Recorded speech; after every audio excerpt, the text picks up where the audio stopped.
Hi everyone! Welcome to my channel. For today's video guys, nagluto tayo ng tinulang manok dito sa bukid. Ang ginamit ko ay chili na dahon guys. Tapos papaya. Yun lang simpleng pan guys niya. Tapos lemongrass. Yes. May lemongrass tayo dito guys. Tapos chili. Yan guys. Chili guys. So, native na manok. Then, chili nga dahon guys. So, ito ang aking ulam for today's video guys. Native na manok guys.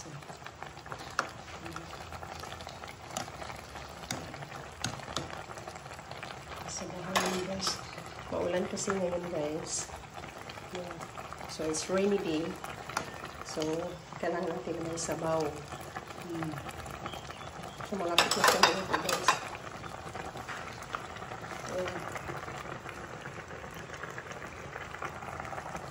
Masarap.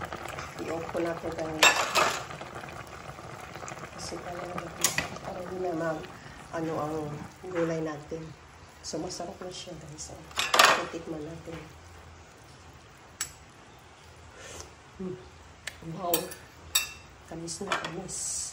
Tamis na tamis. Keep on watching guys. Bye!